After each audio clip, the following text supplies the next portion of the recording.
As a divine priestess of Watatsumi Island, she has lots of responsibilities. Her role always ensures her people's survivability, which is why she always feels so much exhaustion for carrying an entire island on her back. Sorry, Kokomi. Thankfully, her strategy and grace supports a lot in combat, being an on-field Hydro driver, on and off-field healing, and a reaction enabler. Today, we're going to be talking about if Kokomi is worth pulling for or not. Alright, let's do this. Hey, what is going on, guys, and welcome back to another Genshin Impact video, and today we're going to be taking a deep dive into Kokomi's talents and kit. Now, before we get started with the video, make sure you guys hit that like button as well as subscribe to the channel for more of these type of content, and don't forget to turn on that notification bell so you guys get notified when I upload my latest videos or when I go live on my live streams. Now, we're going to do something a little different today where we're going to have a special guest on the video. I mean, you guys may have already seen it on the title, so I guess without further ado, let's reveal our mystery guest. And it's... Hello everyone, I'm Sensei Wu, and I'm the master of Spinjitzu. Alrighty, thank you so much for joining with me today. Sure thing. Now Sensei Wu is going to be assisting us in our video. Are you ready? In all my years of experience, I couldn't be more than ready for this very moment. Alright, then take it away with the intro. Gladly. Long before time, there was Wait. I meant my video intro, not your show. Oh, okay, let me try this again. Long ago, in a galaxy far, far... That's not even what you say! Oh, wait. What am I supposed to do? You gotta read this part of the script here. Oh, okay. You kinda got it now? As long as I get some peace and free tea. Sure. Alright, let's get started with the video, shall we? Let's go! Alright, so here is Kokomi's build. As you can see, you may have noticed the maximum HP is at 40k. It's quite high. Again, there's going to be a reason for that. Now, you may look at this and be like, negative crit rate! Okay, alright, look, there's a reason for this for those who's not have any idea with Kokomi's passives at all. I'll be explaining all this again in the video.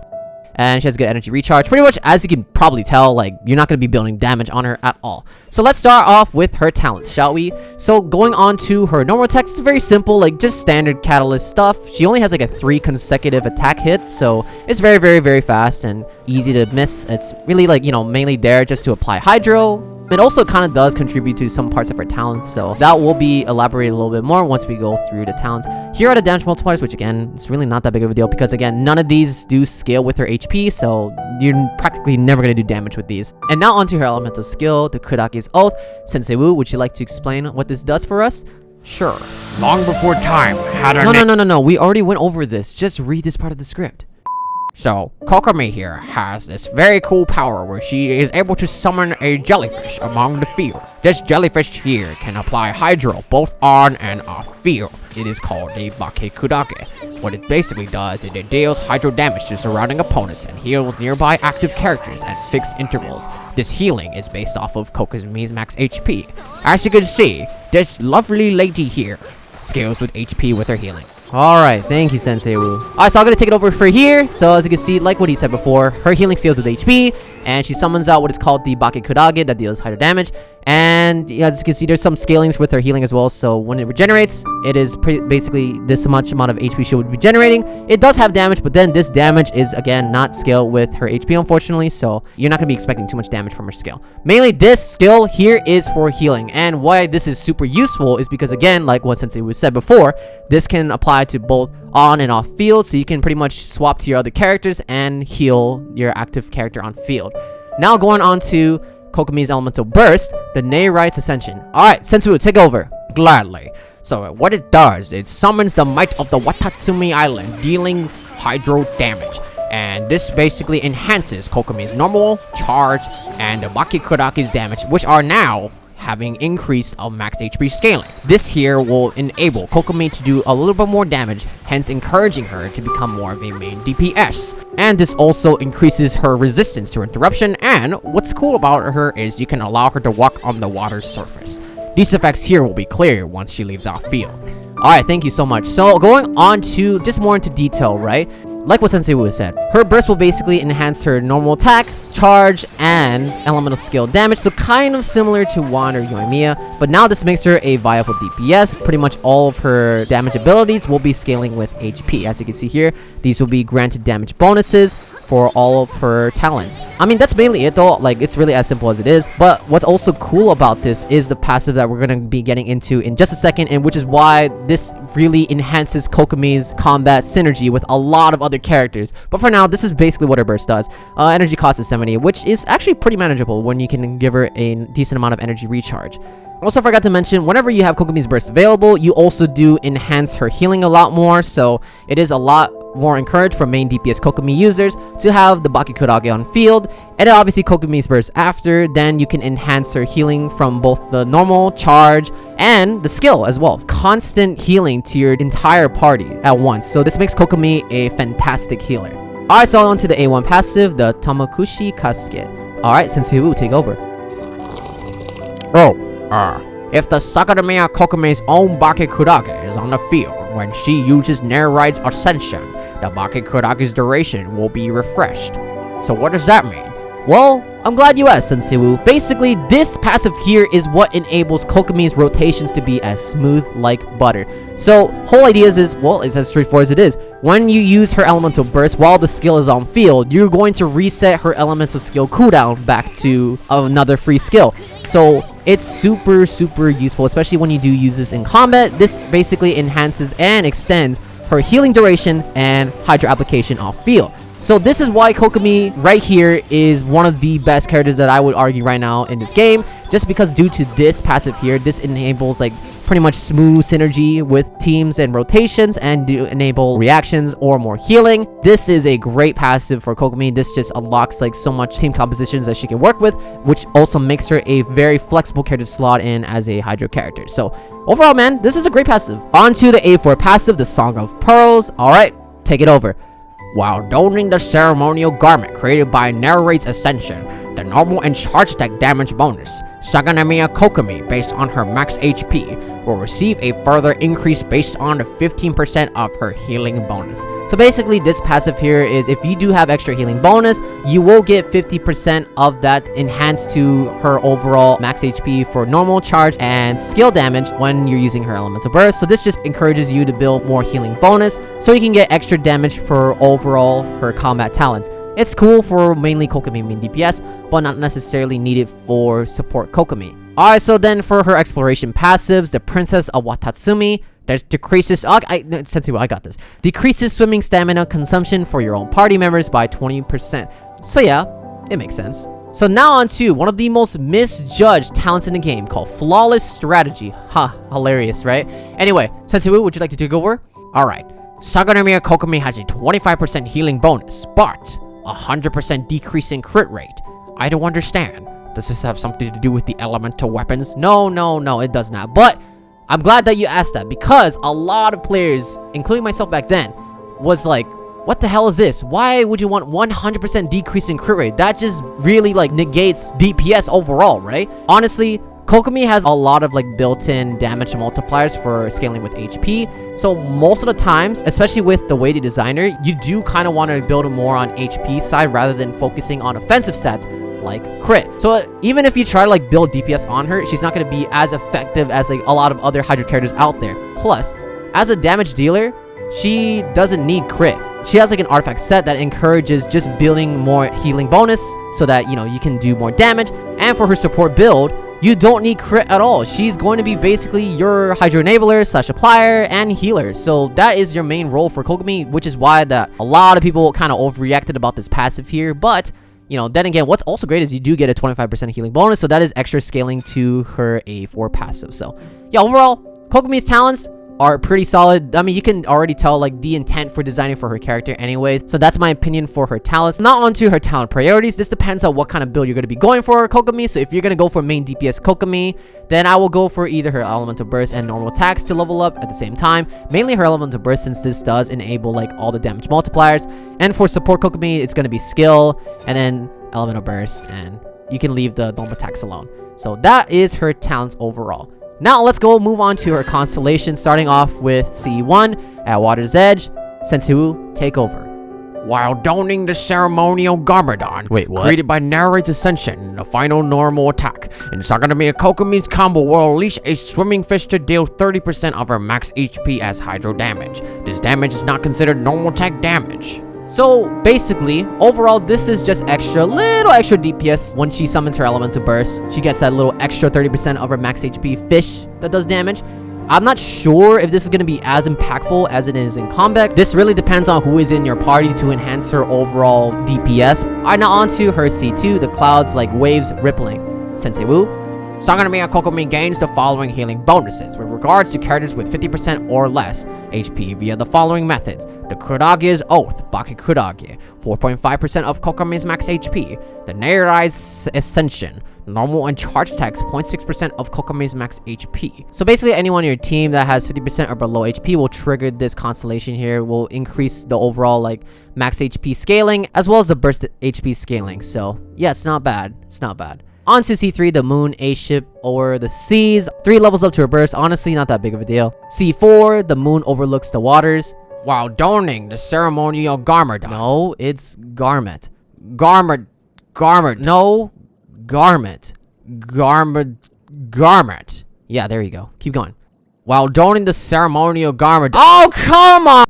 While donning the ceremonial garment. Created by Narrate's Ascension, Sagadamiya Kokomi's normal attack speed is increased by 10%, and normal attacks that hits opponents will restore 0.8% energy for her. This effect can occur once every 0.2 seconds. So this basically gives more effects for her elemental burst, where normal attack speed is now a thing, right? She gets normal attack speed buff for her normal attacks, and she also does restore energy for each normal attack. So this may sound great. Again, this is like great for main DPS Kokomi. This is mainly only for main DPS Kokomi, but other than that, like for support Kokomi builds, this really is not relevant at all.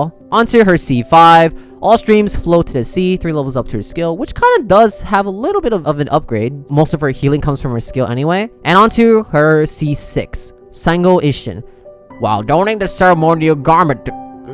Garment. There we go. Created by Narrate's Ascension, Sakadamiya Kokomi gains a 40% hydro damage bonus for 4 seconds when a normal and charge attack heals, or would heal any party member with 80% or more HP. So yeah, it just basically, this is an increase obviously to her DPS. So basically you'll gain this hydro damage bonus when pretty much any source of healing like a normal charge or would heal any party members with 80% or more HP. So yes, it is a DPS increase, but then again, you could get the 40% hydro damage bonus from somebody else like an external buffer for elemental damage.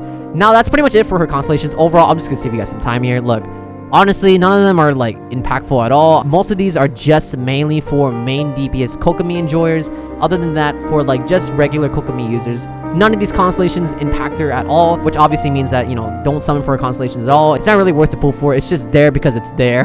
That's about it, honestly. Alright, so moving on to Kokomi's artifacts. So she has a lot of builds that we can go over today. So for now, since we are on my main account, we're gonna go over her support build first, and we'll go into her various builds after. For the 4-piece set, in my opinion, the best in slot for her support build is 4-piece Tenacity. It just synergizes so well with her. The 2-piece set gives her extra HP, which obviously Kokomi needs.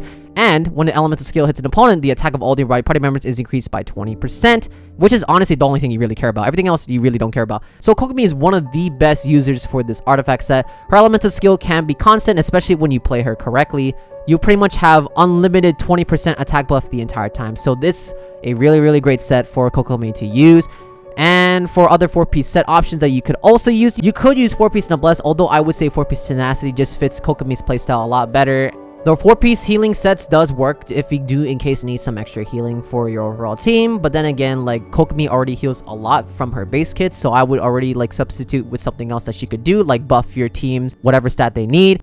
Unless you're going to be using the Ocean Hue Clam set, which is technically Kokomi's best personal DPS set. Basically, the whole rundown on how this set works is she's going to generate a bubble every 3 seconds, and this bubble will deal damage based on how much she heals, and including overhealing. So overhealing is like whenever you just, well, overheal too much to the point where you're full cap HP, and the more you have for that, the more damage the bubble will deal. And this does also scale with pretty much good reactions as well, so it's actually a really good set for Kokomi to use in terms of if you're going to be using her for an on-field driver / DPS build. She's also a great 4-piece Deepwood user. If you don't have any other support characters that can use the 4-piece Deepwood set on your team, and you do need someone to enhance your overall dental reaction, then another great option to use. Now for another option that you could do for Kokomi's DPS build is if you're going to be using her in a Bloom team, for example. So this is where she would be fit great. So this will be another option that you could go for Kokomi, which is either the 4-piece Gilded Dreams, which mainly you're going to want EM from this set, or you can use the 4-piece of Flower of Paradise Lost, which will fit a lot more for a Bloom team comp base. Like Nilu team, for example, this is a great set to use if you already have someone like a 4-piece able user on somebody else, and you want to have Kokomi contribute to part of her damage, which would be another great set for Kokomi. For the 2-piece set, it's mainly the same idea as like the support build. You could go with HP, again it's super valuable, or ER, or I guess if you really want to enhance her damage, you could go for 2-piece of, well, I don't know if I have it. Oh yeah, 2-piece Hydro damage, whichever like fits your needs in terms of substats. And then for Nilu team / Bloom comps, then mainly just go for like EM. So maybe you can do like 2 sets of 2 pieces of EM, so then you can get a lot of EM from the set effects. So those are the artifact sets. Now let's move on to the main sets. So actually for both builds, it's pretty much like interchangeable. It's very similar in terms of what you're going to be wanting. So for Sands, ER and HP, even for both builds, are great. So ER and HP, depending on what you need more of, I would prioritize the most. So from my case, I don't have that much ER, so that's why I gave her an energy recharge set. But then again, if you have like a decent amount of ER, which I would recommend 160 to 180, then you can give her an HP Sands. But if you are going to be main DPSing her, then probably you're going to be wanting more HP, so you can increase her overall damage. Onto the Goblet for support build, or actually even DPS build, you can too. You're going to be wanting HP for the Goblet, so again, you can increase overall healing. But for DPS, Hydro damage bonus will perform better in terms of damage. And for the Circlet, it's going to be always healing bonus that you're going to be wanting, unless like you decide for an alternative to be using HP, which is fine as well. If you want Kokomi to be more of a tanker than a healer, then this also is an option, but then you will lose a little bit in terms of damage for, you know, the DPS build if you don't use healing bonus for Kokomi. Only time where you're going to be changing Kokomi's main stats are Bloom teams. So pretty much like every single Bloom trigger, you're going to want triple EM on the Sands, Goblet, and Circlet to maximize overall Bloom damage. Or for like Kokomi's case, if you're going to be using a little bit of hybrid of damage as well as support, then you could also run ER on the Sands or healing bonus on the Circlet if you need the extra healing. But that's mainly it for her artifact stats. It's very simple, and yeah, all you really want is just HP, ER, and healing bonus. Alright, so onto the weapons. Pretty much like the subset you're going to be wanting is either again HP or ER, or if you're going to be doing again Bloom builds, then EM. And like usual, all weapons I mentioned in this video are the ones in my opinion that benefits Kokomi the most. Starting with the 3-star weapon options, which in my opinion, Thrilling Tales of Dragon Slayers is one of her best weapons in the game. It just fits so well on her. The HP substat and this passive here also transfers 48% attack to your next character, which is again extremely very useful to have. Only time when this weapon does kind of fall off is if your team doesn't need attack percent at all, which let's just say if you're going to be using Kokomi for a different reaction based team comp like Bloom or Electro Charge, then you're going to be wanting a different option where you can use EM. So Magic Guide is another great option to use. Actually, it has a good amount of EM substat here. It's almost 200, and the passive here also is a little bit of increased damage to Kokomi. So yeah, it's pretty nice to have. For the free to play 4-star options, in my opinion, Prototype Amber is pretty much as great as her signature 5-star weapon. Honestly, this weapon fits exactly what you want for Kokomi. Gives extra healing from her substat, and gives extra energy after using her burst, and also gives extra healing to your party members. Literally, what else more can you ask for this weapon? It's pretty much made almost for her. I would recommend this weapon only if you're going to be using her in Electro reaction team base, and to trigger this passive here, you're going to need Kokomi to be on field triggering the reactions. So yes, it is a viable weapon option to use for Kokomi, but then again, I would only recommend to those who knows what they are doing with this weapon here, so that you can get the full value from her passive here. Other than that, pretty much anything else like EM based weapons, so like Wandering Everstar or Sacrificial Frags, pretty much everything that gives EM is also a viable option to be used for Kokomi's Bloom teams. For the 5-star weapon options, there really isn't too much that I can mention. So starting off with her signature 5-star weapon, it's basically the enhanced version of Prototype Amber, which again, the only thing that's different is it just looks prettier and more premium.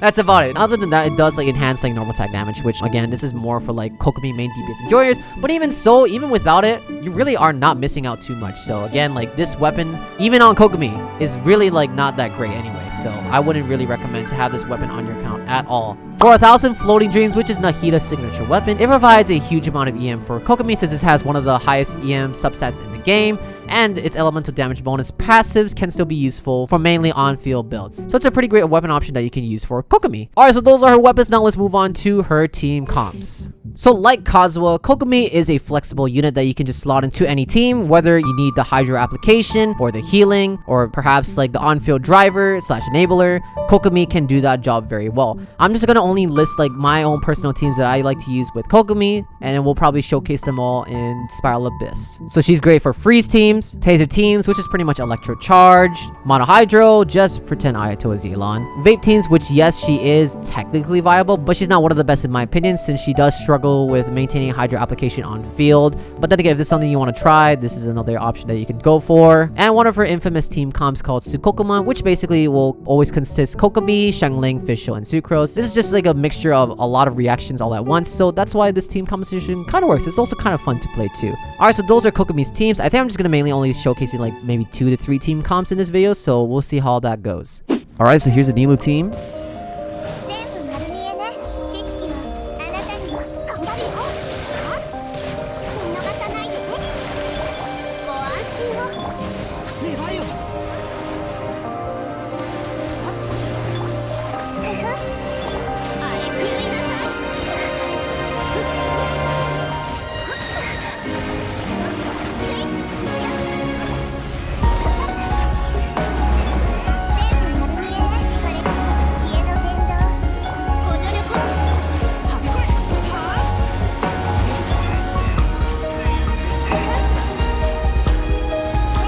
As you can see, it's quite strong.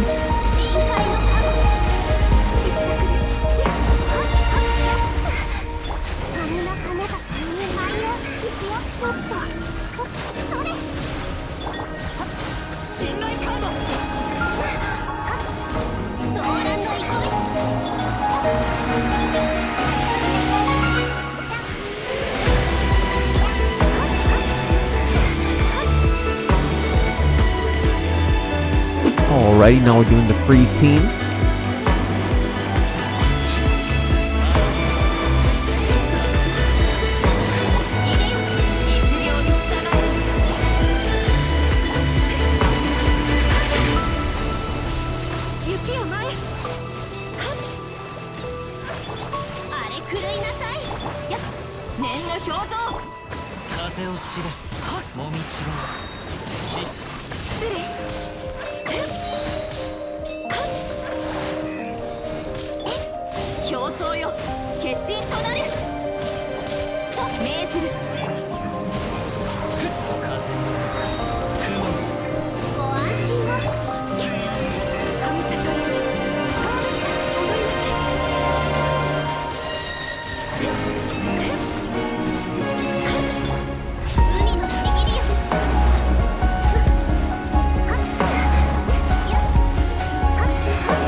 Yep, and you just keep melting the shield with Kokomi, obviously. An easy job done.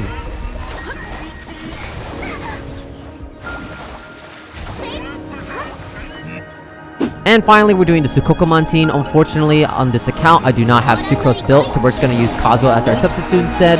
Although, you know, for this team, I would recommend to use Sucrose instead. Just because, like, you know, Sucrose can buff your overall team's elemental mastery, which is better for overall reaction damage. But Kazuha is also a great option if you have him instead. So, let's go here as well. The one thing I would say that's over the edge for him is that, you know, he at least can, like, you know, have good CC as well. And all you really need is just good energy for your characters, and this team works.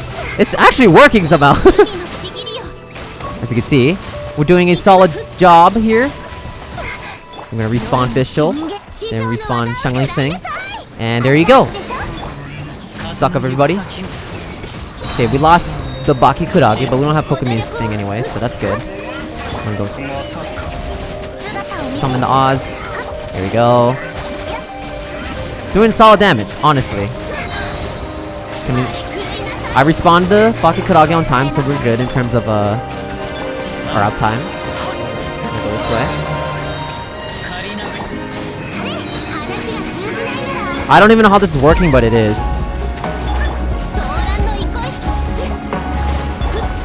This is somehow working. I don't even know how, but it is.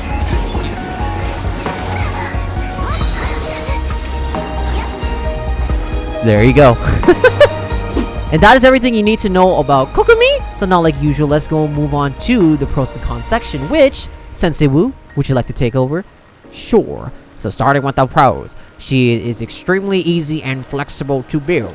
She has lots of free-to-play options. Her role is very flexible and can fit into many team comps, her element being Hydro, which has lots of access to different reactions. She is a great healer and also is nice to have for exploration. Now let's get on to the con section. Moving on to her cons. Like most strong supports, you're going to need to decide which teams you're going to be using her in Spiral Abyss, since there are only 2 teams that you could use, and unfortunately there is just one Kokomi. Like Bennett or Kazuo, you're going to have to decide which team is going to be benefiting more from that team.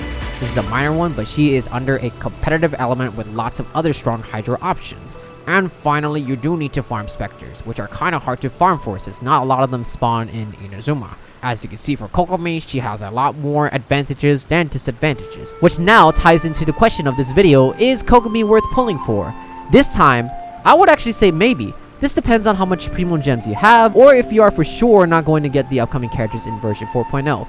Kokomi overall has lots of value to offer in your account, so that's why I would even say she's definitely worth on your account. But it also depends on what the upcoming characters could offer for you, or if they are liking to your interests, or even the potential Hydro Archon that could be coming out very soon. Although, Kokomi is so great, she offers so much in her kit, that honestly I would even consider her as the Hydro Archon. Pretty much if you get her, she's going to be great for your account, so there will be no regrets. Or at least I hope. Well, that's going to do it for this video, so if you guys enjoyed it, make sure you guys hit that like button as well as subscribe to the channel for more of this type of content. Also, don't forget to turn on your notification bell so you know when I upload my latest video or when I go live on my live streams. And that is all I got.